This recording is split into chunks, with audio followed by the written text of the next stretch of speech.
Hello, everybody. Thank you very much for joining us this very sunny evening, probably the nicest evening we've had this year. So well done for getting in. And to those online, you're probably sitting in the garden or in a park. So well done you.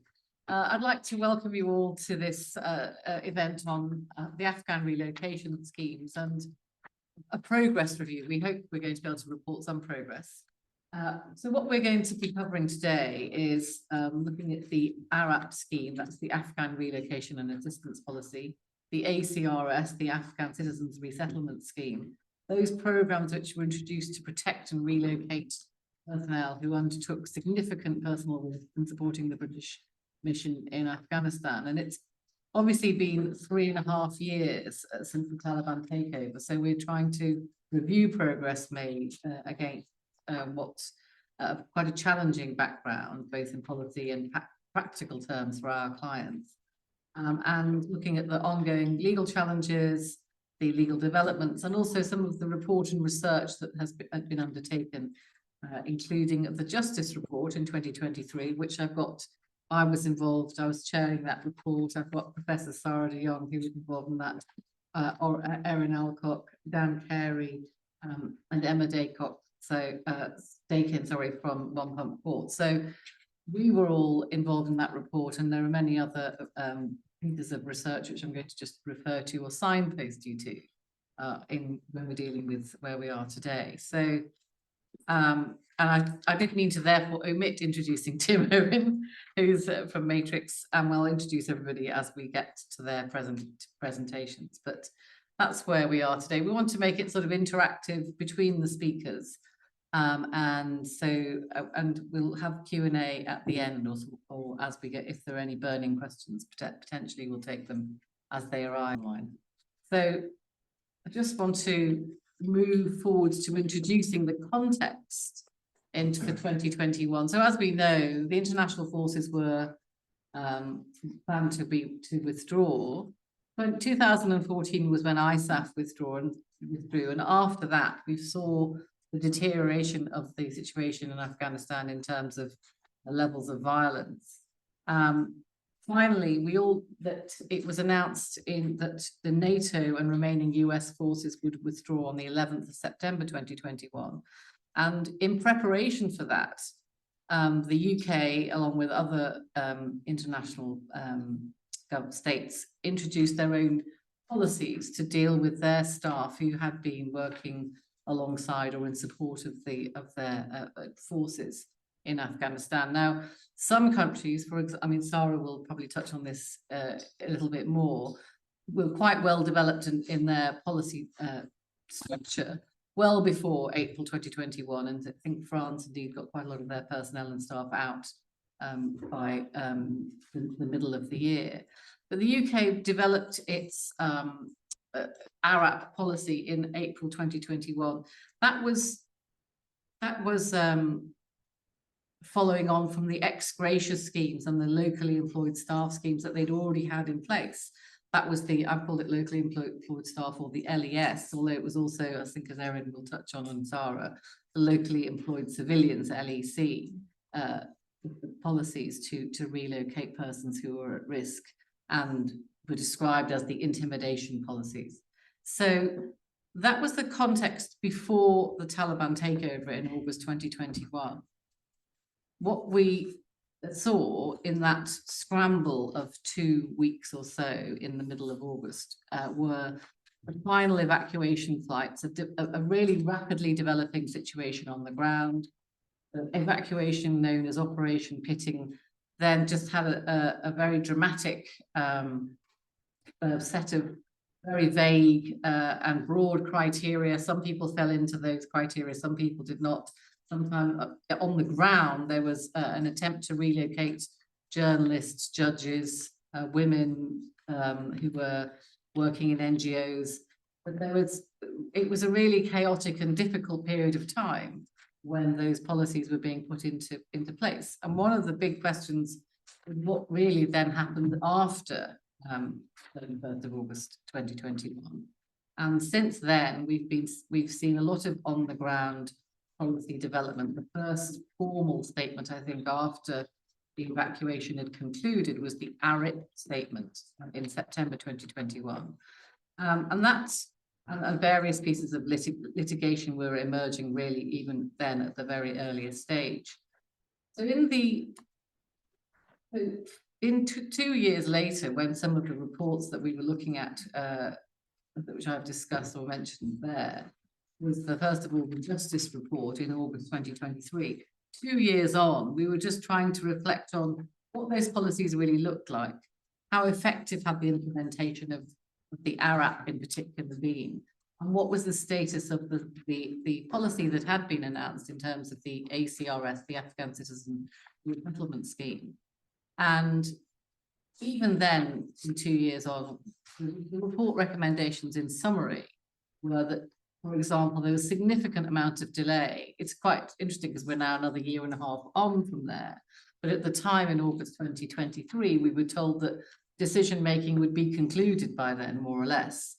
In fact, we've seen a lot more decisions and still a lot of outstanding applications, as well as a lot of ongoing litigation, which is still afoot. But one of the other recommendations that the Justice report made was, apart from reducing delay, was to improve consistency in decision-making. And there wasn't really a coherent and clear and consistent interpretation of the criteria within the relevant policies to allow for the breadth of the application of the ARAP policy and the discretion that was open to decision makers. Indeed, before that time, I think it was quite boldly asserted by the government in litigation that there wasn't really any discretion. They were very much tied into the way the policies had been narrowly or claimed to be narrowly drawn. And we'll hear from Emma and Tim later as to how the courts have interpreted that.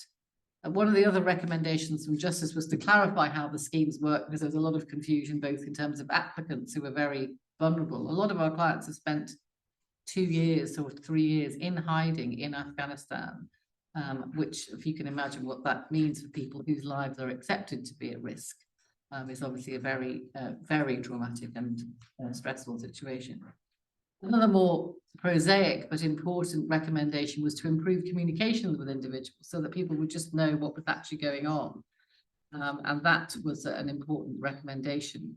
And also enhancing transparency through published data and expediting relocation time, because there was a particular, we call this report, please double down on your efforts, but it could have been called too little too late, because really what we were saying is, why, if you're going to do something for people who are very vulnerable, could you please do it as soon as possible, given their very urgent circumstances.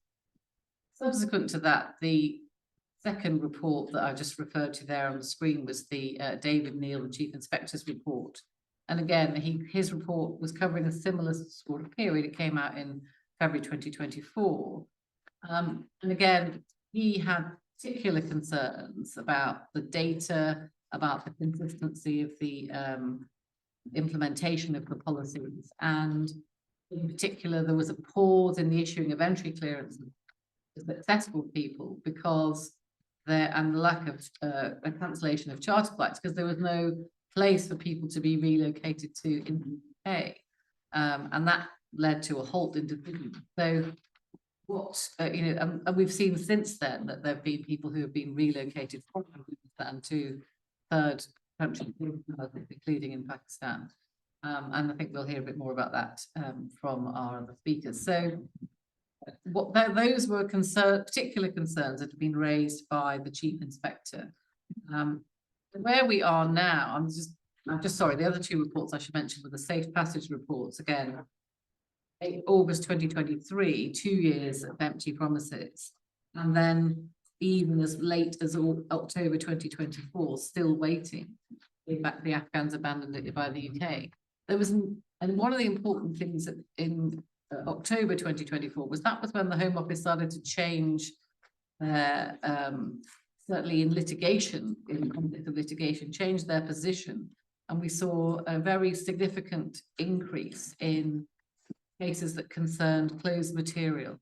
So around October 2024, we suddenly were told there were reasons that we could, by the government, suddenly, very suddenly, like a sort of the government lawyer appearing in court without foreshadowing that there was an issue, saying we now have, or there is intelligence which we're now telling you about, which is relevant to the decision-making process, which the court needs to know about urgently. That has changed, as we'll hear, the kind of decisions that we're seeing, and sometimes the kind of expedition that we're also seeing in individual cases. So that's a very whistle-stop sort of introduction from me in relation to how we got here and why we're here today, because there's quite a lot of material to share amongst ourselves. So the first I'm going to turn to Professor Sara de Jong, Professor of Politics and International Relations at the University of York, and also Chair of the Board of Trustees at the Sulher Alliance.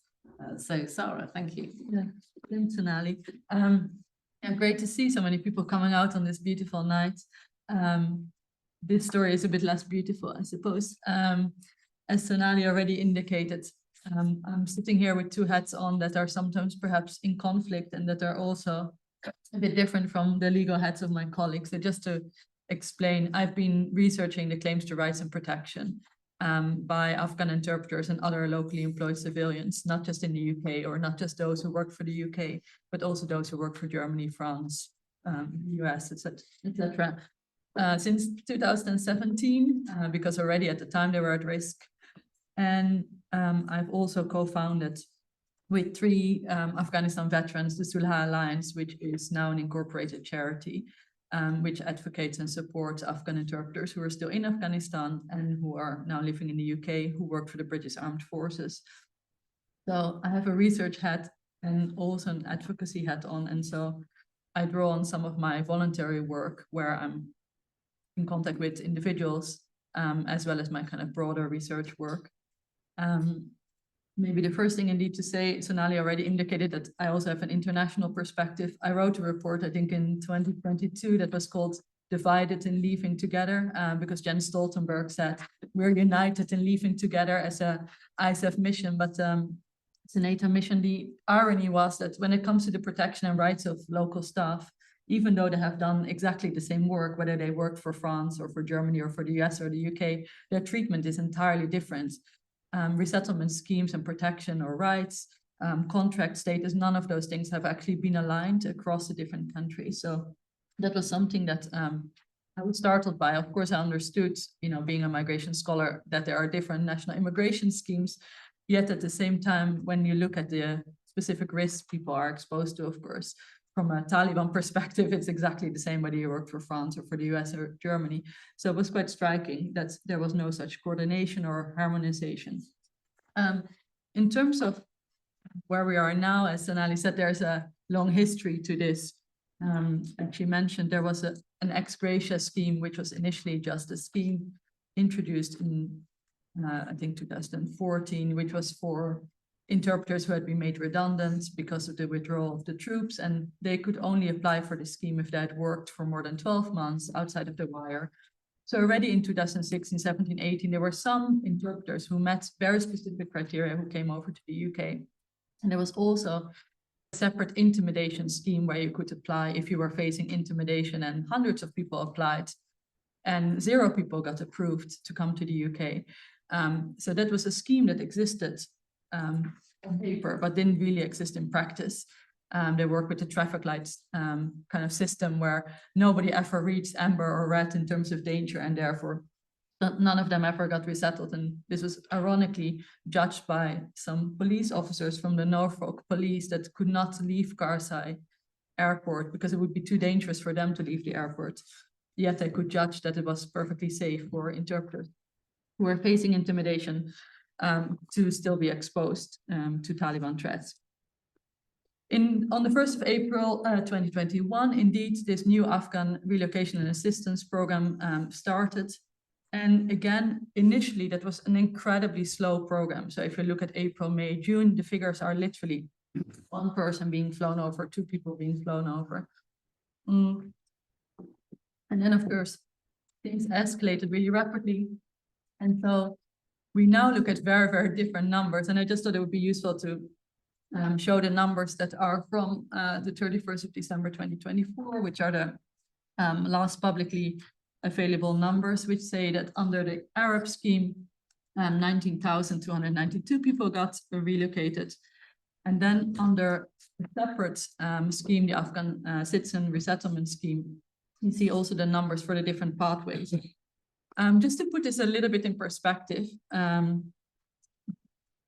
just the Ministry of Defense, so only the military side, I'm not talking about FCDO, I'm not talking about NGOs, I'm not talking about judges, anything like just the MOD, employed around 7,000 locally employed civilians. So that's everybody from interpreter to the laundryman to a mechanic to a laborer in the camp. And about 2,850 were interpreters. Many families are about 5 family members. So let's say we take the number 2,850 for interpreters, we multiply by 5. You can see that actually what looks perhaps like a big number, 19,000, isn't in fact that big, because about 3,000 times 5 is 15,000. And you can see that that means that not many other people got resettled under that ARAP scheme. Drilling down a little bit further on the other numbers, the pathway 1, of course, is the biggest, which was the pathway that got introduced kind of around the ACRS scheme got introduced in August. And it kind of got used to retrospectively label some of the people who were evacuated, where they didn't quite have a policy that fitted them. So they had acknowledged that they were at risk, they had been put on flights. They may have been family members also from British Afghan nationals. And they couldn't fit under ARAP because that was specifically for people who had been employed by HMG. So they kind of labeled them under ACRS. So these numbers look quite high, but in fact, again, if you drill down, you can see that about half of those people are the people who were on these evacuation flights, between July and September 2021. And only half of those have actually been relocated since that kind of, chaotic, hectic evacuation moment.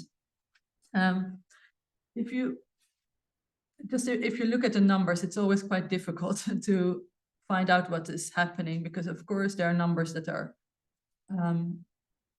presented as a kind of token of success, and there are numbers that are not as readily available. But sometimes MPs, of course, can submit written questions, or people can submit freedom of information requests to kind of look behind the more publicly available numbers. So more recently, we were in contact with Tom Tugendhat and asked him to ask Luke Pollard, the Armed Forces Minister, some questions about the numbers that are perhaps not so readily available. And that is numbers about the backlog of applications. So you see them on the right side of the top slide here. As of the 12th of February 2025, there are lots of people who have received a negative decision and who have asked for a review of that decision within the stipulated 3 months period. And they're still waiting for a decision on that negative decision. And you see that more than 1,600 have been waiting for more than 6 months for a decision. And that is quite an interesting one, picking up from what Sonali said about recommendations in terms of timely processing, but also the communication with applicants. What's striking is that applicants, when they want to apply for a review of a negative decision, they have to abide by a 3-month timeline.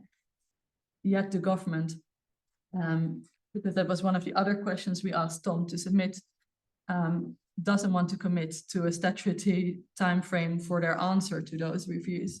And as you probably know, it is very hard to submit a JR when we don't have a second negative decision. So that means that a lot of people are left in limbo.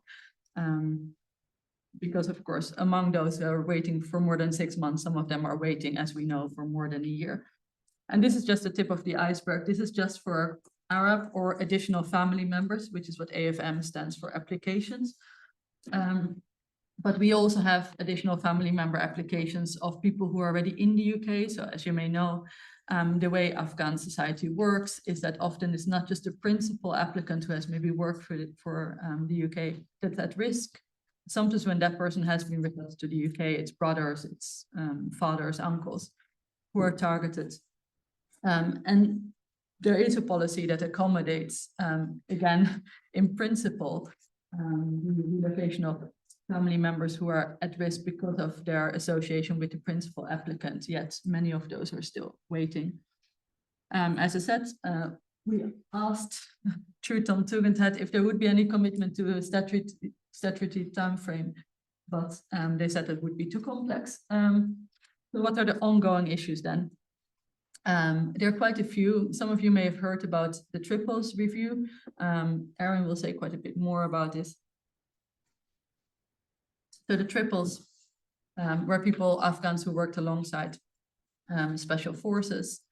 And the first time that triples came on our radar was actually quite early on, because there were also interpreters among the triples, as you can imagine. They're called the triples because their regiment has a 333 or 444 number. TF 323, TF 444. There were also interpreters among them. And these interpreters initially also all got rejected from the ARAP scheme, and that was surprising. But the reason that was given was that they were indirectly employed, and that's a theme that is coming up still with the triples. The ARAP policy changed as a result of British Embassy Kabul interpreters who were also put on an indirect contract, so who were also subcontracted. And that meant that automatically also those some of those interpreters who work for the triples became eligible, but the rest of the triples weren't affected by that policy change. I suppose one of the things that is positive, I mean, Erin might correct me here, is that at the moment, the government has committed to a structural review of rejections under the triples category, acknowledging that many of them had a direct employment relationship with the British Army. So they're looking at, I think, 2,000 cases, they say, and they say that the overturn rate at the moment is something like 25%.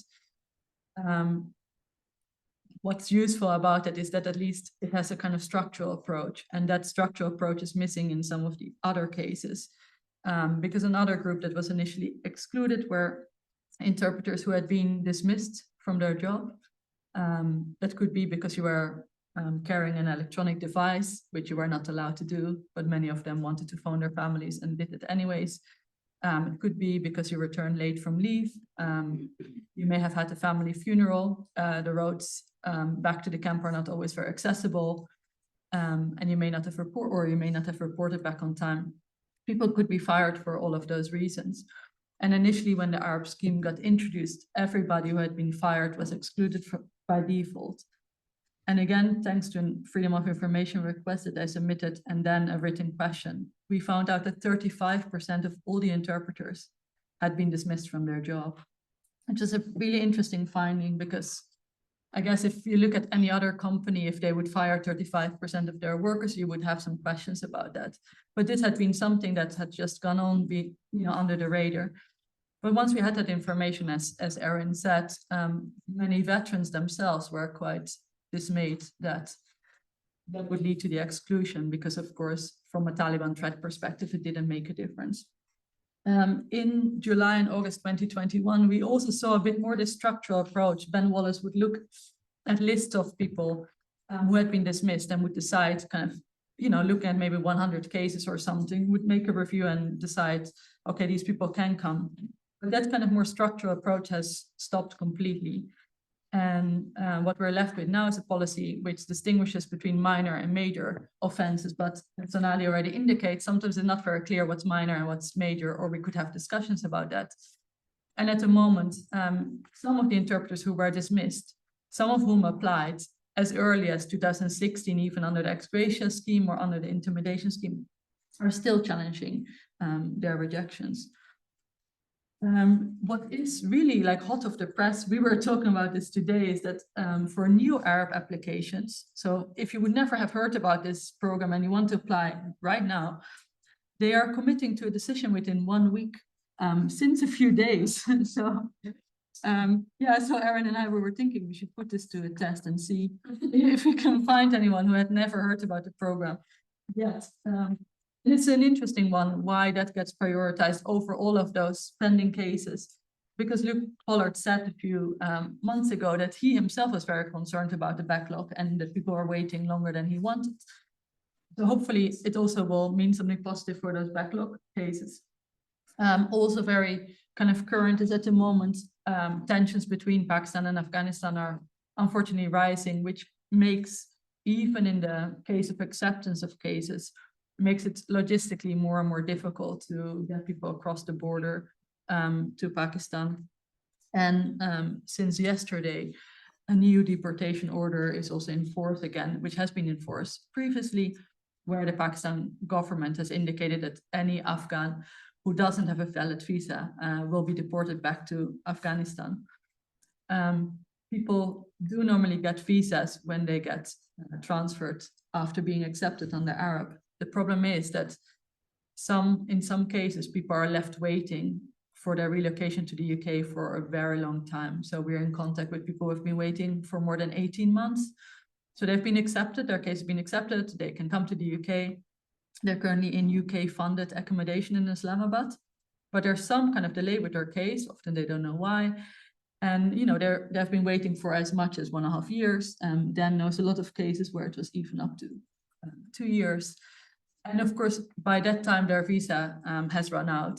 And that, of course, puts them in a much more precarious legal situation in Pakistan.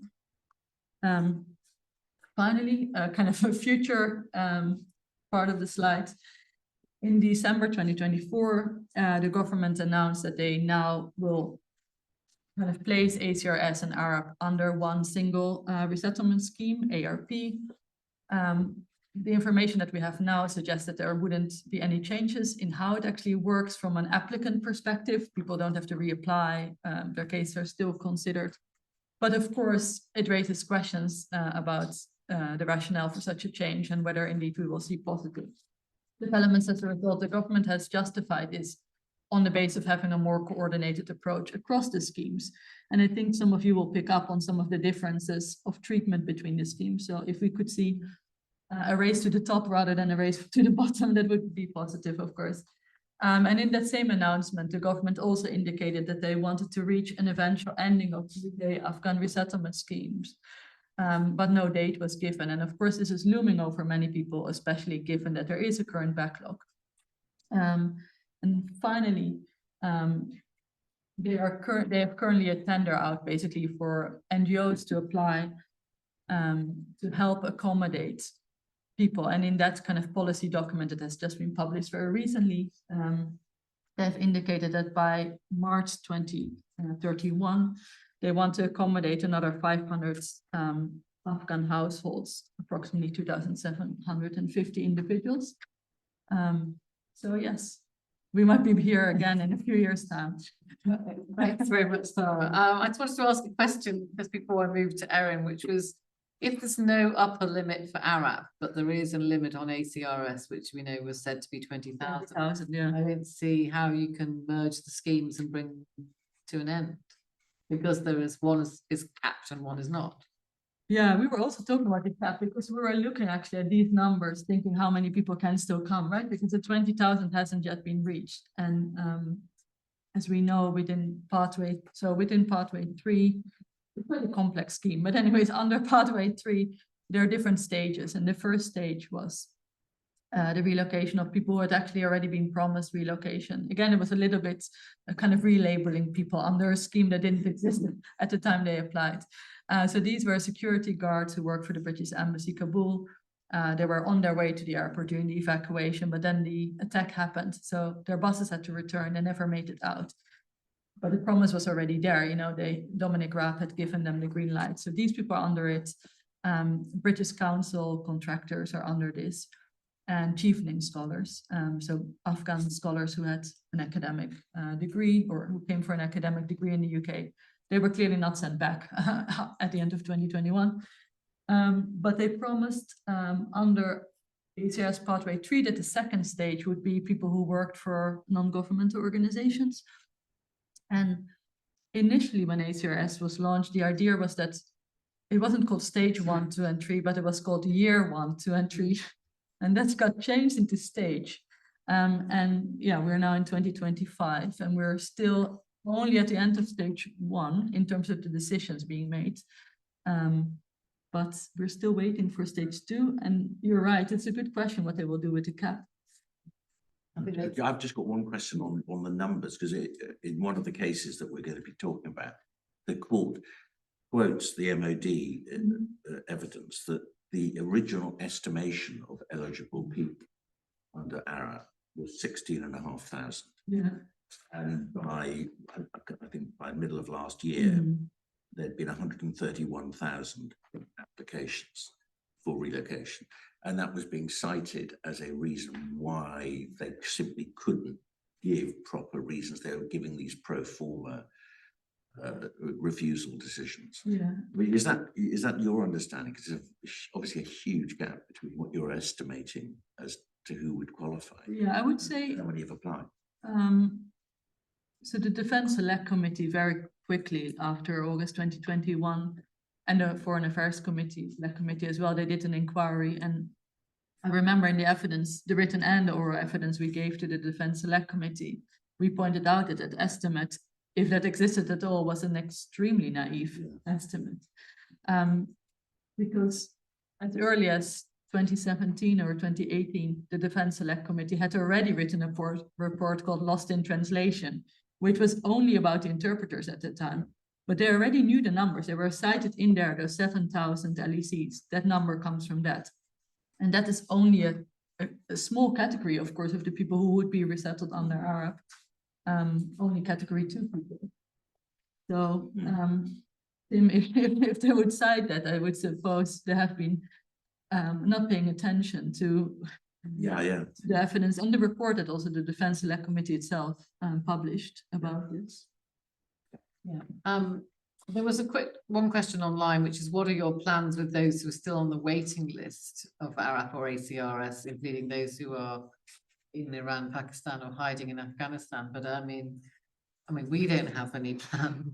I think the question is, what plans are there? And I think that's what we're exploring this evening. So I think we'll just carry on at the moment. Yeah, I don't know, Dan, you will maybe later talk about delays a little bit and challenging delays. Yeah, I mean, just on that, it's always open for people to bring a judicial review for lawful delay, and where clients find their ways to us and there's particular reasons that justify pulling them out of the pile, then those cases do go forward. But yeah, the argument you get back is, well, if we pull your client out of the pile, then you know that pushes everybody else back. So what's so special about your client? So you have to give very concrete evidence in those. And that's how it was at the very beginning. Why should you, who's got a lawyer, be prioritized over someone who hasn't?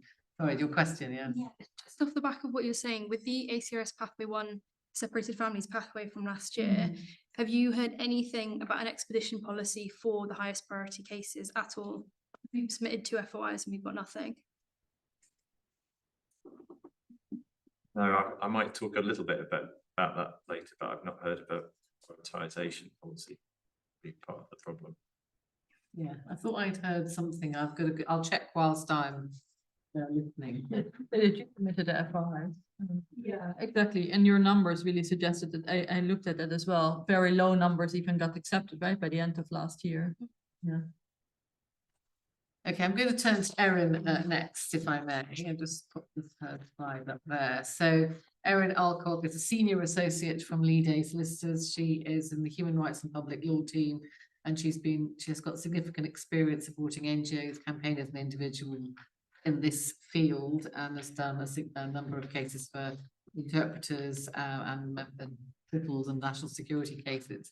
So I'll let Erin describe some of her experience in that field, and particularly with looking at dismissals policy in the triples. Thanks.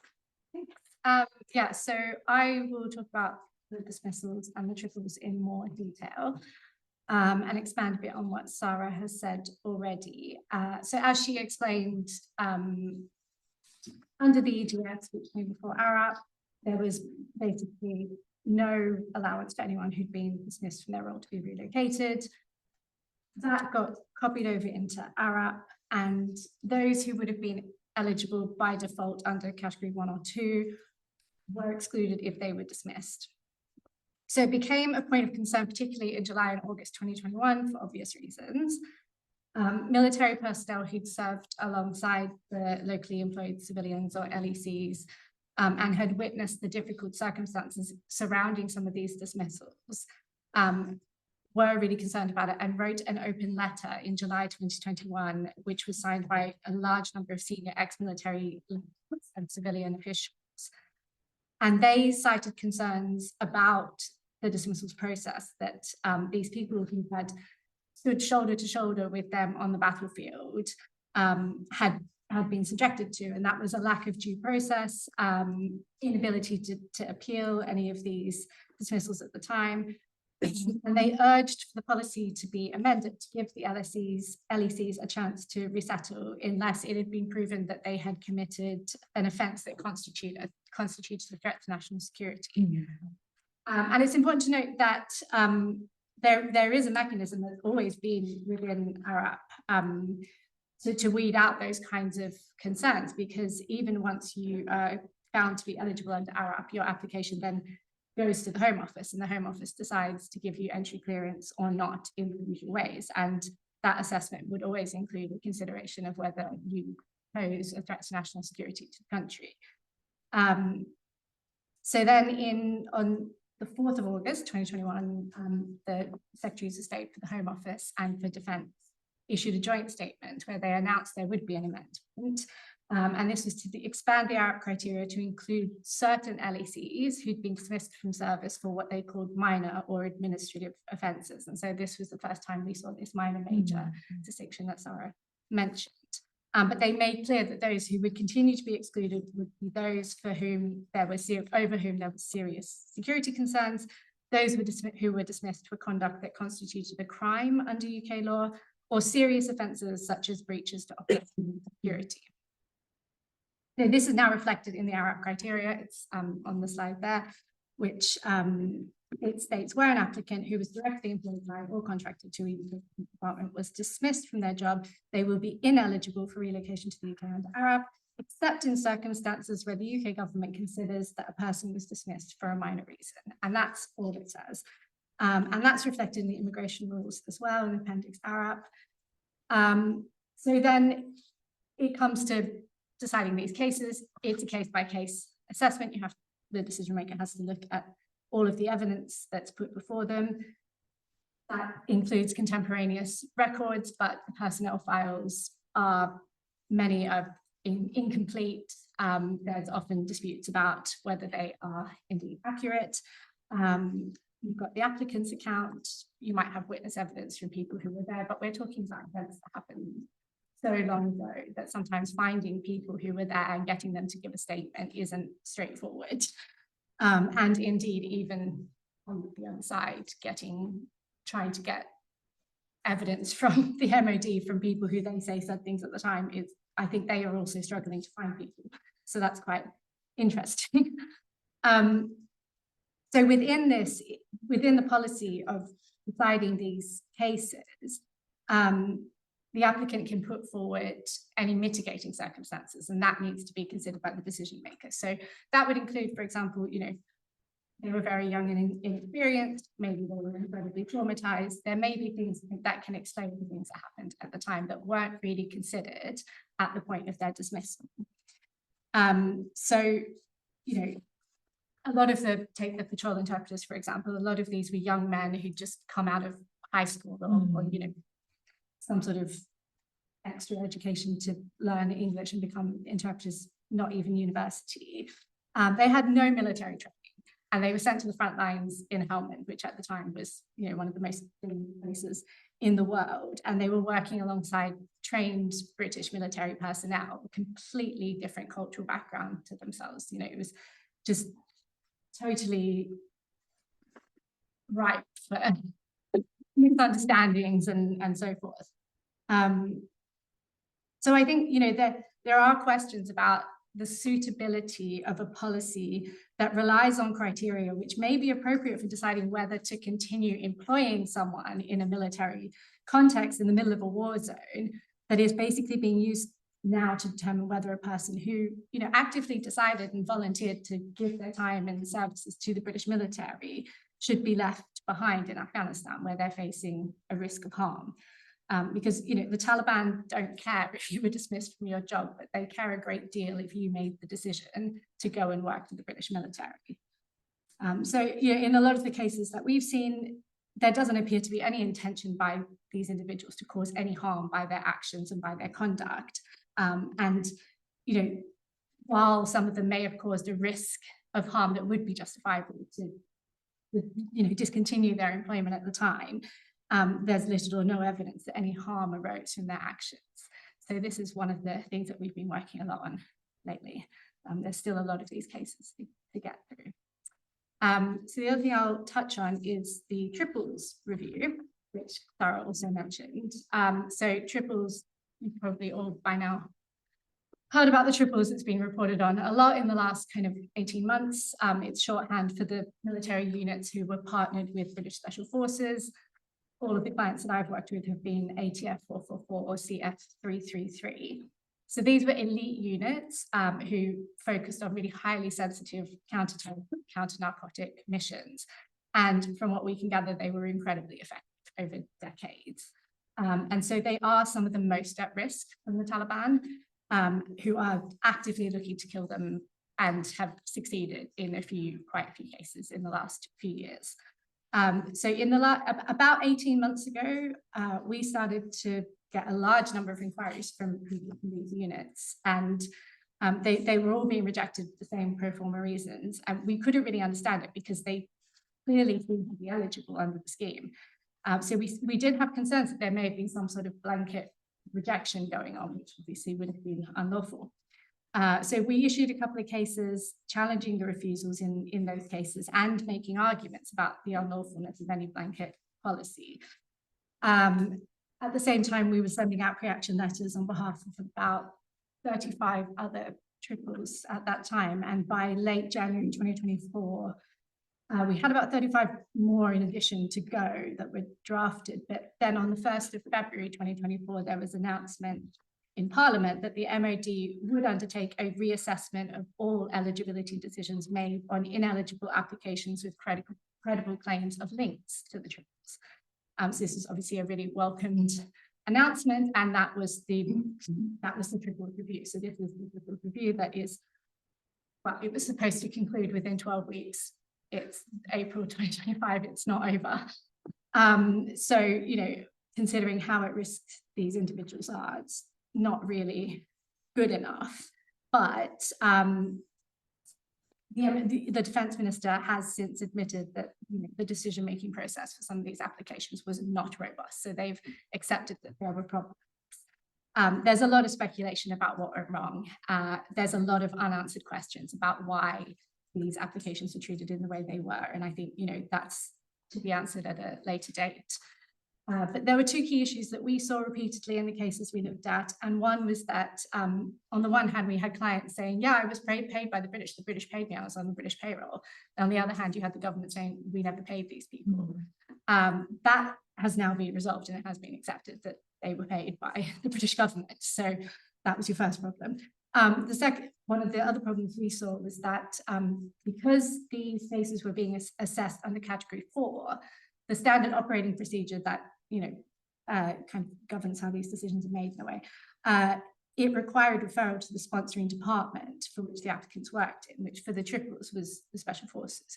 So the decision making was essentially in the hands of the Special Forces. And if they refused to sponsor any of the applicants, then that meant they were automatically rejected, and there was nothing the ARAP team could do about that. That has been categorized in the media as a veto power. And since the review has been set up, it's been stated in Parliament that the standard operating procedure has been amended to remove any such veto. So, as I said, review was intended to conclude within 12 weeks. It didn't. There was then a general election, change of government, and it wasn't until October last year that we got an update from the new government in Parliament saying that the key issues had been identified and resolved. Great. I still have clients who don't have decisions. So, while we have seen over 90% of my clients have now had their cases reviewed and overturned and approved, there's still a small percentage that are still waiting. And we are now starting to have concerns about why that might be, and whether there's some issues with perhaps the scope of the review, and whether some cases have been erroneously excluded from the review. We've started seeing a couple of strange emails to some of our clients who would clearly meet that criteria of having credible links in order to have them put into the review, getting emails saying you're not part of the review. and we can't understand why that would be. So any additional criteria that might have been applied needs to be flushed out. But I will pass over to Dan because he has an ongoing case about the triples review. Yeah, just to sort of complete the triples section, we're acting for a client who's known as TPL1 at the moment, who is judicially reviewing how the triples review is working. He's a UK-based senior triple who's been lobbying for his comrades still back in Afghanistan, and he was concerned that they weren't going to be told the decisions under the review, because if you pass the quite opaque Hansard statements, which are the only source for how the review actually works, you can see that nobody had said anywhere that people will actually get decisions once their cases have been reviewed. And that's pretty important, because if their original ARAP decisions were effectively vitiated by a UK Special Forces veto, they deserve to get a proper decision in their cases so that they can review it. People who are granted as a result of the review are told, but if they're not granted, then they aren't being told. So that's what his judicial review is really about. It's about the failure to notify people of negative decisions, but also a failure to notify people whether they fall within the review or not, because as Erin was saying, the scope of the review is actually quite opaque and just isn't knowable by people who weren't part of the original triples decision-making process in the first place. So that case is listed for a substantive hearing 20 to 23rd of May this year. It's not a challenge to substantive decisions under review. It's not a challenge to the criteria that the review is operating, but it's just about transparency and notification so that people can actually get a decision in their cases. Brilliant, thanks very much, both of you. And just on back, I couldn't find a specific reference to expedition myself. I did, looking back through messages with colleagues, they had said they have had cases which have been said are going to be expedited, but we couldn't find any commitment to a particular timescale. I think that comes back to what Dan was going to talk about as well, about expert evidence or other factors to put on a discretionary basis litigation. But I hope if anyone online has any further comments, I will no doubt be told. Yeah, just one thing on what Dan said, I think about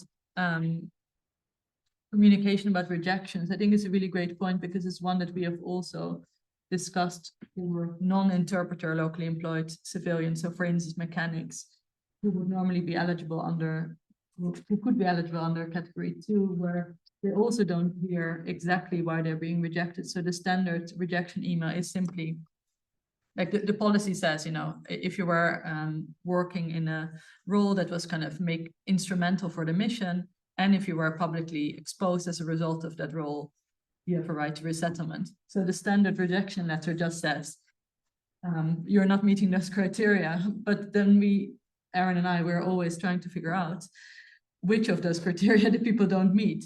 Are you either saying that having a mechanic is not a role that would be instrumental to the British mission, and many veterans, you know, that I work with would really contest that. Of course, it was very instrumental to their mission.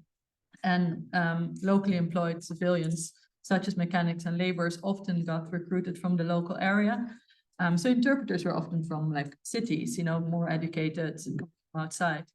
And so they were publicly exposed because they had to go from their local village to the base every day, and people would see that. Because unlike British Armed Forces personnel that would only be out for 6 months tour of duty, LECs and interpreters could be out for many, many years. And so there we have also had actually a similar question about rejection. So I'm looking forward to the result of your case. And also the expert evidence, some of that we've seen says that, you know, the Taliban, some of the public statements have been, well, if people really confront what they've done, we might accept them. Or the actual expert evidence is if people have done that, they are at risk. And just because we haven't found them for the first 3 years doesn't mean we'll stop looking. And everything we learned from the previous Taliban regime meant that there is never really an end. And I had a client who returned to Afghanistan after many, many years. and he was shot dead by the Taliban when he was returned, involuntarily, I should say. So anyway, we're just moving on to the ARAP case law review. I'd like to introduce again Tim Owen Casey from Matrix Chambers. I'm sure very well known to everyone in the public law, the human rights field, and apart from being a deputy High Court judge, has the most fantastic sounding title, which is the acting judge of the Grand Court of the Cayman Islands, which sounds brilliant, as well as co-hosting the Double Jeopardy Law and Politics podcast, which is really fascinating. And also has been appearing with Emma Daykin from One Pump Court in various of the cases we're going to be hearing from. And Emma is a very experienced practitioner in immigration public law cases and has done a number of these Afghan and ARAP cases. So thank you to Tim and Emma. Yes, so we're going to cover how the courts have reacted to challenges brought by individuals who've been refused under the ARAP scheme. And Emma, who's got more experience, I suspect, than any barrister in litigating this, is going to do the public of taking you through the case law. Let me just make a few general observations based on the cases that I've been involved in. I've done quite a few of these cases over the last 4 years, working with Dan and Kat from DPG and with Erin from Lee Day. And the impression I've got about this, and it obviously is linked to the point that was made earlier by Sara about a scheme is designed on the basis that it anticipates 16,500 people being eligible under it. It is drawn in a way which communicates to a vastly greater number of people that they qualify under the scheme. And so what you have since April 21, and obviously accelerated after August 21, are huge numbers of individuals applying, being kept in the dark for ages and ages, receiving a pro forma refusal letter which doesn't tell them anything. And then of that cohort, over, as I say, almost 130,000 since April 2021, those lucky enough to get in touch with some of the expert solicitors who can take up their cause, begin challenges, threaten judicial review, send the pre-action protocol letter. And what certainly my experience has been of 90% of these cases, you get often to the door of the court only for them to concede. And you are looking at really, I'm afraid, poor decision making, and then a failure until you're virtually in court for somebody to apply a legal mind, perhaps, to assess the prospects of success, only to abandon it, by which time you spend, God knows how much money on unnecessary lawyers' fees. And I think the clue to a part of the decision making was in a case called CX1, a divisional court case in January 2024, last year. And a point was made in that judgment that in relation to condition 2 of the ARAP, we're looking at category 4 and then condition 2, which requires the claimant in the course of his or her employment or work or the provision of services to have made a substantive and positive contribution to the achievement of the relevant objectives, which are national security or military objectives. The point that was made is the court was told there was no express guidance for caseworkers on the meaning of the UK's military and national security objectives. And they said it would assist the court in any future cases to have clear evidence about what the MOD and the Foreign Office have said were the relevant military and national security objectives, respectively. I mean, I think that's quite a telling indication that you have a group of caseworkers who've got this policy. And no doubt, I'm not suggesting a sort of blanket thing, but pressure to refuse, because God Almighty, we've got 130,000 people, and there'll only be 16,000 people. So anyway, as I say, the litigation leads to huge numbers of concessions after a long period of resistance. And then of those that go to court, again, my impression, a very high success rate in front of the courts. And only one case a case called LND1, as far as we're all aware, gets to the Court of Appeal. I'll say a little bit about that in a minute, but that's the overall picture. And that's, if you're thinking of the Attorney General's guidance on risk, on legal risk, which obviously Suella Braverman, a distinguished lawyer, changed the criteria to enable all sorts of illegal policies to be adopted. Richard Herman has changed it considerably. But my impression is that the whole legal risk assessment was just not being applied in this cohort of litigation, because, as I say, we've had these massive numbers of successes, but successes after lengthy periods of challenge. Over to Emma, who is the expert, in my view. I can't think of another barrister with greater experience of litigating with this. Emma. Thank you, Tim. Hopefully my voice is going to last my 10 minutes. I've produced a short summary of the cases that I want to address that should be on your chairs. I'm going to deal with QA, the first case, quite shortly, because I think the 3 remaining cases all relate to each other and are probably more interesting and relevant to our litigation going forward.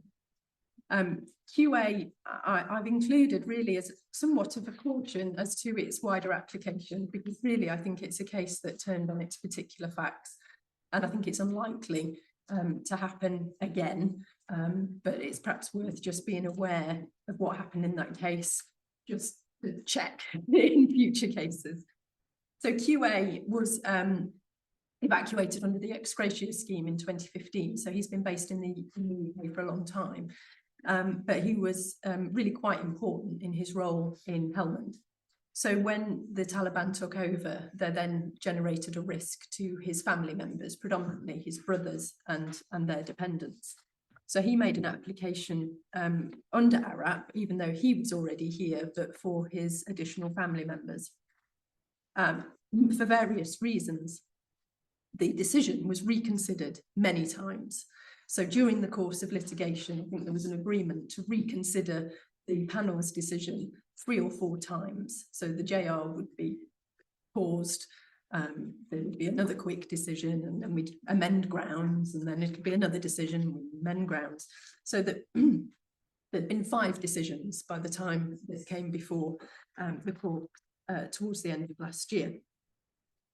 And what had become a feature of this 5th decision was the lack of disclosure of those involved in the decision making, and then the development in the Court of Appeal in IAB about the redaction of civil servants' names during the course of our case, which then meant we got the disclosure of those names.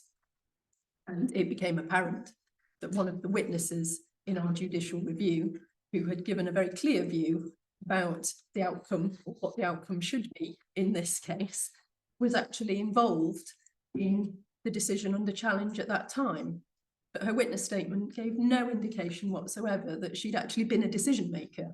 So her statement was meant to set out the chronology of what had happened, and really just explain this is how the FCDO make decisions. Really gave no indication that she'd actually sat on the panel in that decision. 2 decisions later, she then also sat on the final decision that the court would consider the legality of.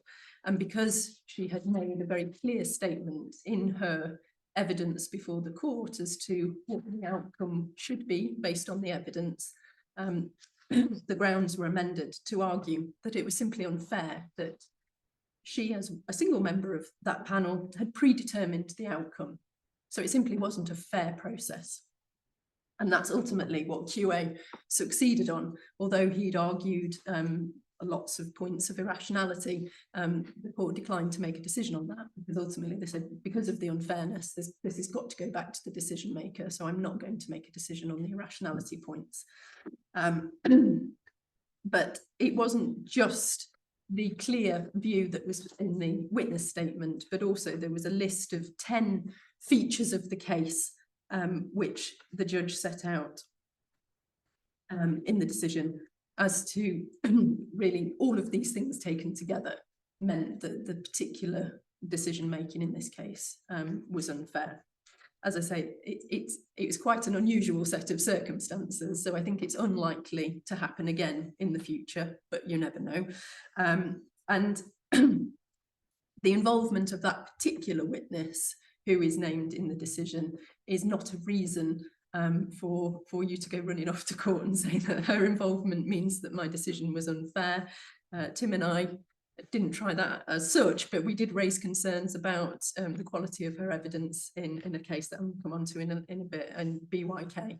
And Mrs. Justice Farby said, look, just because she was criticised in one case doesn't mean that that is transported into all future cases. So really, I just wanted to flag up that although that seemed quite exciting because it talked about bias and predetermination and the involvement of a particular witness who is probably involved in a lot of FCDO decision making, because it turns out there aren't many suitably qualified or senior to make these decisions, that she probably was on quite a few panels. Just think very carefully before seeking to rely on that case in any future challenges. So turning then to LND 1 in the Court of Appeal.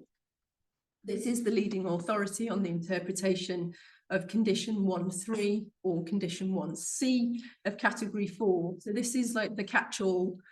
This is for those who aren't necessarily directly employed or directly contracted, although it could cover those. But condition 1C covers those people who are at any time on or after the 1st of October 2001 worked in Afghanistan alongside a UK government department in partnership with or closely supporting and assisting that department. This has become, I think, probably one of the most contentious parts of decision making now, where defendants are focusing on that condition more than any other, and then not going on to consider the other aspects of the criteria. In a couple of cases, LND 1 in the first instance, but also in a case of MA, both before Mr. Justice Swift. He looked at how to interpret condition 1 alongside condition 2 and effectively conflated the two conditions and said, we've got to read these together, and they're basically, it's the same criteria. The Court of Appeal said that that was the wrong approach and that the conditions are separate and you have to meet condition 1.3 before you go on to consider condition 2. Condition 2 deals with the nature and extent of a contribution made by an individual to the UK's military or national security objectives. The court identified relevant factors for decision makers to consider in this 1.3 working alongside criteria. Firstly, the substance of the work the individual undertook in Afghanistan. Secondly, the nature of the institutions in which they worked. And thirdly, the nature of the connections, if any, between those institutions and the relevant UK government department or departments. It's not an exhaustive list, but those were certainly three relevant factors that the court identified. And they also said that it would be necessary to consider the whole picture of an individual's work and activities in Afghanistan when assessing whether they had worked alongside or in partnership with a government department. The court focused on 3 areas of LND's work. They're obviously very particular to him. Ultimately concluded that the defendant had failed to consider 2 aspects of his work, and therefore the decision was flawed and needed to be revisited. I'll just chip in on that. Perhaps one of the most remarkable features of this decision is that the Court of Appeal said that Mr. Justice Swift had been too generous to an applicant. But what Mr. Justice Swift had done, it seemed to me to be absolutely the most sensible approach. If you're looking at a policy and you're trying to see what is it actually getting at, and therefore reading condition 1 and condition 2 into each other to get a sense of what this policy is achieving, seemed to me the right approach. And LND 1, you would have thought, if anyone was going to qualify, this man was. He had been a judge at the Supreme Court of Afghanistan prior to the takeover. He'd been the head of the Court for Internal and External Security in Kabul. He had been the General Director of Investigation Research at the Supreme Court. He worked with the Counter Narcotics Justice Centre. He'd drafted the Afghanistan Penal Code and the anti-narcotics law. And I mean, he ticked virtually every box you would have thought. And indeed, Justice Swift reached the view that it was perverse to not find him eligible. But the Court of Appeal was criticising him for putting these criteria together as opposed to looking at them in separate boxes. Also said that he'd stepped too far in reaching the decision himself, that it was perverse. And in the end, the Court of Appeal remitted it back for a further decision by the MOD, as Emma said, on the basis that they found another flaw in the MOD's reasoning, which was the failure to put together all of the contributions that he'd made when they were assessing condition 2. Back to you. Thank you. Just one other useful point in that decision is that the court did uphold Mr. Justice Swift's judgment about procedural fairness and the pro forma decisions that we've heard about. No doubt you use this all the time, but in practice, we are still seeing pro forma decisions being issued. And then as soon as it's raised in a pre-action letter, the case notes or the panel minutes are forwarded, which then cures the unfairness. Of course, that is fine, I suppose, for represented applicants, but we know that there are many applicants who are unrepresented and are still none the wiser as to exactly why they've been refused, other than this general point that they haven't met the criteria. Okay. BYK is a case that Tim and I were involved in. It postdates LND1 and is the latest authority that takes the Court of Appeal judgment and looks at the condition 1 criteria. We relied on or referred to a number of first instance cases, case of MA, which I mentioned earlier with Mr. Justice Swift, the case of MP1 with Mr. Justice Knowles, and CX1, both. There's two versions of CX1, one in front of Mr. Justice Lane and one in front of the Divisional Court. We contended that there was still relevance to those first instance decisions, but that was rejected by Mrs. Justice Farby and concluded that there was no relevance now in light of LND1 in the Court of Appeal. She concluded that the defendant's decision was reasonable and correct. The applicant in BYK was a judge. He was a very high-ranking civil judge in charge of a number of provinces, particularly in the land dispute area.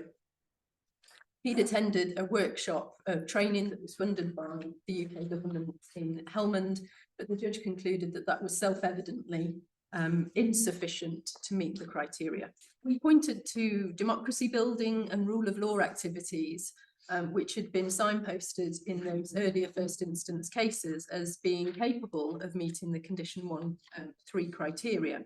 But the judge in this case concluded that those properly fall to be considered under condition 2, and that seeking to merge those concepts falls foul of the Court of Appeal decision in LND1. There's other parts to the decision, but I think what's probably more relevant is to just consider 2 points. This case is subject to an application for permission to appeal. That's pending at the moment. But there's a subsequent decision in MA and MP1. This is a permission decision from the Court of Appeal. That was pending when Mrs. Justice Farby heard BYK, but it's subsequently been released. And the court refused the MOD and Foreign Office application for permission. And although it was concluded that the decision in MA was flawed for the reasons of conflating condition 1 and 2 as per LND1, MP1 was distinguishable because Mr. Justice Knowles had looked at it both ways, firstly looking at condition 1 in isolation and then conflating the 2. So there are parts of MP1 that survive the LND1 decision. Secondly, the Court of Appeal in MA and MP1 said if there was a complaint about the way the judge dealt with or misinterpreted condition 1.3 in MP1 by relying on what Mr. Justice Lane had said about democracy building activities in CX1, that had never been raised as a ground of appeal. It wasn't a point taken by the defendant in any oral submissions or in their written argument. And that CX1 had not been disapproved of by the Court of Appeal in LND1. And that actually the Divisional Court seemed to be supporting Mr. Justice Lane's judgment, particularly on that point about democracy building. The second point, in my view, that would be criticised about Mrs. Justice Farby's decision is to have placed the substance of the claimant's work into condition 2, because LND1, their first criteria telling us to look at the substance of the work that an individual has undertook is part of the condition 1.3 criteria. So by putting it in condition 2, it's going against the decision of LND1. Where does this leave us then? There's plainly scope and need for the Court of Appeal to tell us more about how to apply and how to interpret the working alongside condition. Mrs. Justice Farby has perhaps taken a much more practical view. You know, is someone in your office working alongside? Are you doing the job physically together? Whereas Mr. Justice Lane, Mr. Justice Knowles were making a more contextual, conceptual idea of working alongside. And the policy at the moment doesn't help us. It doesn't distinguish between those two extremes. Plainly, both appear to be open and available. So we do need to assist on where in that scale that interpretation falls to be decided. Thank you very much. I just wanted to add a couple of very brief observations. Is that a lot of the cases which we've had of judges, prosecutors, and so on, if they failed under ARAP, they have been granted under LATR on conditions which are the same as ARAP in all but name, and those are expressly in the grant. So, you know, that's just a practical reality. Not to say I think it's really important that we do litigate that point, but in practice, that's those who failed, like JZ under ARAP, was granted under LATR after a couple of judicial reviews, and AB in the Court of Appeal, the Afghan Ukraine discrimination case was also granted under LATR, I think that's right, and a couple of others that we've had. So anyway, I just should, in order to keep to time, or try to keep to time, I'm just going to now turn to Dan Carey. Thanks very much, Dan. Dan is a partner at Daykin. He's leading ranked as leading public law, and been recognised as one of the most innovative human rights lawyers out there. So can't be better than that. Thank you very much, Dan. I didn't write that. I don't know who did. I'm just going to cover relocations to the UK post a positive eligibility decision, and then the separate schemes for additional family members. So firstly, relocations. Of course, approval under ARAP or the ACRS, it's often the end of a judicial review, but it's not the end of the story for the clients. Relocating to the UK is not straightforward, as we've found through our own experience. Partly because the UK government is necessarily reliant on third states to act as a sort of stepping stone to get people from Afghanistan to the UK, and this brings a lot of diplomatic and other challenges. Firstly, then travel to that third country is necessary for visa biometrics, and then to get a flight to the UK. If someone's eligible under ARAP, then that travel to the third country is funded, but under ACRS, it isn't. So people have to take loans and the like to be able to get across the border. In extreme cases, evacuation assistance is possible under ARAP, but that's in rare cases, and that too can be delayed. And then additional risks arise at the point of relocation. So once you've got your grant, first of all, before you leave Afghanistan, there's often additional paperwork requirements at that point, either in order to prove identities under ARAP or for your forthcoming visa application, or in order to get across the border, a lot of times people don't have passports or the tazkiras, the Afghan identity documents, or marriage certificates, all that sort of thing, which they might need for either ARAP or to get over the border or to get out of the third country that they're planning to travel to. And of course, that brings more risks, and probably increasingly so as the Taliban develop their own sort of surveillance and techniques and become more joined up in that regard. And certainly I'm aware from one client of somebody who left Afghanistan, went back to Afghanistan because ARAP had asked for various bits of paperwork, and they went to the departmental capital, got the paperwork, and then they were pulled over at a checkpoint on the way out of town and were killed.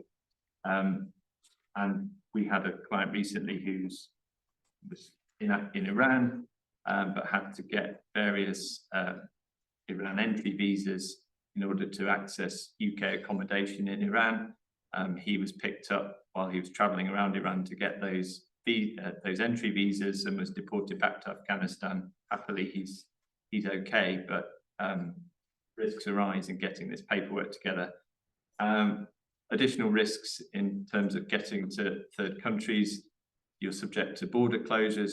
Some of you may know, if you have ARAP clients who are trying to leave Afghanistan, the main border crossing, the Torkham border crossing, has been closed between Afghanistan and Pakistan recently. It's now reopened, but you're subject to those sorts of vagaries. And then once you get to the third country, in most cases it's Pakistan, but it can be Iran and other places, you're subject to risks in that country while you wait for approval to travel to the UK. In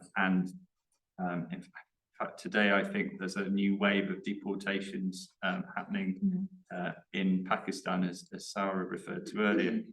And then depending on what country you've ended up in, if you do need to rely on diplomatic relations in that country, then it depends on what country it is. In Pakistan, there is some leverage that the UK government has if you're arrested or whatever. But in Iran, for example, much less so. So it's a lot of things for approved persons to think about. Once you get to, say, Pakistan, accommodation is paid for by the UK government, but only once you've sort of got onboarded onto the system in country. So as Sara said at the beginning, all of this is subject to delays at every step in this process, and significant delays can arise. Just to give a case study then, the second point on the slide, the case of MN and ZR and others. Not a final judgment in this case for the reasons I'll describe, but it's quite an interesting case. So that started in early 2023 when we noticed that clients were getting sort of stuck in Pakistan post-approval and weren't being brought to the UK. They were basically living in house arrest in hotels in Islamabad because their entry visas to Pakistan had expired. They couldn't go out in case they were arrested and deported back to Afghanistan. Meanwhile, there was no educational provision for the children in these hotels, and they've been there for months, going into years in quite a lot of cases. So our clients MN and ZR brought a judicial review of UK government delays, citing those risks. The defendant didn't really engage, kept saying, look, it's obvious there must be a risk of deportation back to Afghanistan, but the defendants just didn't engage with it at all.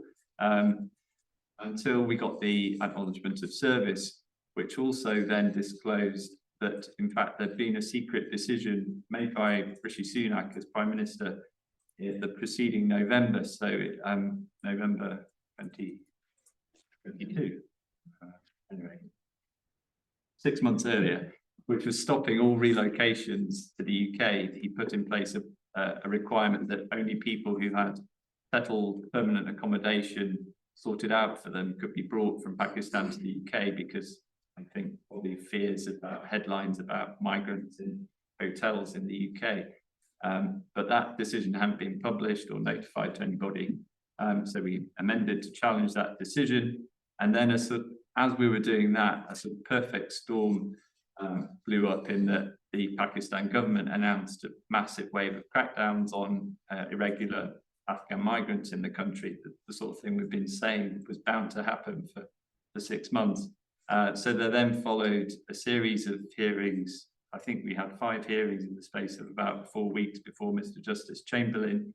He granted permission in the case, and the government then conceded. They withdrew the Rishi Sunak decision to stop relocations, and the court then quite cleverly supervised a series of very urgent evacuation flights to get all the people from the hotels in Pakistan to the UK.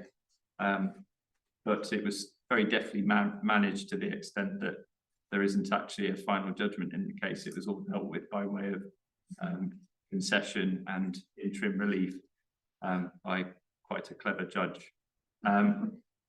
So that's relocations. Just moving on to transition in the UK then, very briefly. Once people arrive, they have interim or now called transitional accommodation sorted out for them. That can be in hotels. Often in many cases, it's military housing on bases. It's intended to be temporary, and you may have seen the headlines last year when some notices to quit were served on people who were still living in that accommodation. Not really by choice, just because they hadn't really been assisted in accessing permanent accommodation. But there is provision for permanent accommodation, but only for what's called vulnerable households.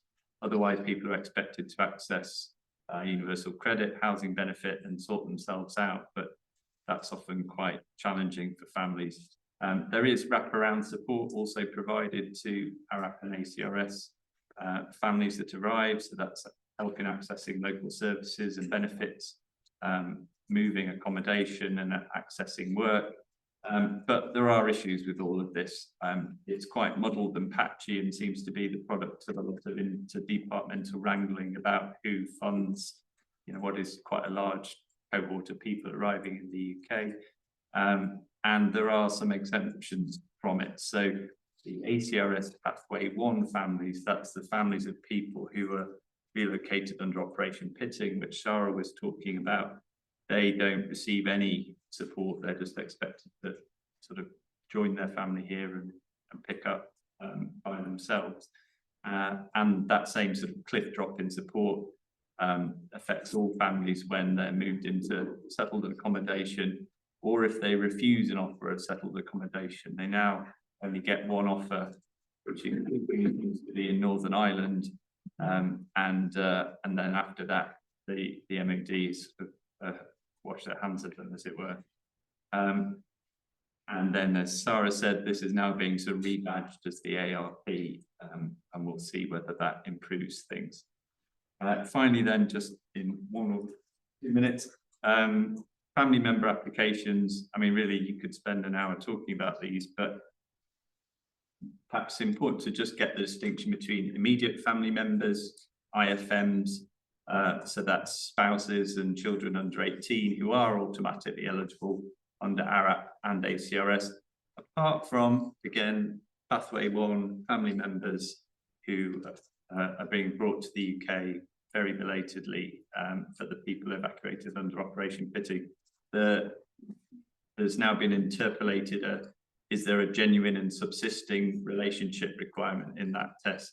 Which you might think a bit rich, given that the only reason they've been apart for 3 years is because Pathway wasn't put in place for 3 years. Well, in some cases, children were in the UK without their parents having been evacuated, but there is that test, which additional hurdle people have to jump over. But those are immediate family members. For anybody else who's an AFM, an additional family member, then they need to apply either under ARAP, that's now Appendix ARAP in the immigration rules, or under the ACRS, which is in a separate guidance document. And really, in either case, you have to meet an exceptionality test. Under ARAP, it's either or both of elevated risk, putting them at a high risk of death or serious injury, or they have specific vulnerabilities which lead to an exceptional level of family dependence. Under the ACRS, there's just the sole criterion of exceptional circumstances, which the policy says means dependency, but one of my colleagues at DPD has a challenge as to whether risk is also part of that assessment under the ACRS. And there are issues with the AFM pathway, some technical ones, like you're supposed to list it out the family members in your original application, that's in Appendix ARAP, and another requirement that you can't apply once you come to the UK, although I'm not sure that's always actually adhered to. But the main problem, as Sara referred to earlier, is the one of delays. And probably the most egregious example of delay was the 3-year delay in even introducing a pathway for the family members of the Operation Pitting evacuees. Although that is a rare example of an unsuccessful JR in HR and others, that was children who brought a judicial review to try to relocate their parents before that scheme had been brought in, and that was unsuccessful. We had a client, DX1, who was refused permission in challenging the overall delay. And as we know from the FOIA request that has recently gone in, since that pathway was brought in 3 years after the evacuations took place, there's only 88 of 2,500 applications have actually been granted and 360 have been refused. So that's moving glacially slow. I was going to finish with a case study, but I think it's better to stop there. But I think the only reported family member case is the case at BAL. There's a link in the slide if you want to have a look at that. That was for a counter-narcotics judge and was successful. Thank you very much. Thank you very much, Dan, and thank you very much, everyone. I think there was a couple of, HR was my case, and we did seek permission to appeal to the Court of Appeal. That was refused. And obviously the family are trying to get the parents over. It's an adult child and her 2 minor siblings, but it is quite a shocking case on the delay to implement. But the evidence before the court was that they were, there was going to be, the applications were going to be processed. And they, to date, as I understand it, they haven't been. There's a question there. I'll just take one, sorry, just because of the time, I'm just going to take one question. I hope that's not too brutal. I'll be as fast as I can. And I think all of you, for the work you've done, and particularly the hours spent unpaid, which I know have been done. My question is basically to Professor de Jong. I lived and worked in Afghanistan for 2 years up till it all went horrid. I've been involved massively in various cases, lost a lot along the way because of the dilatoriness. Really 2 questions you mentioned, and we've got 3 people literally on the point of being shut out of Pakistan. We know that Pakistan, in exchange for a few rupees, will ring them up and tell them at the border, so-and-so is coming.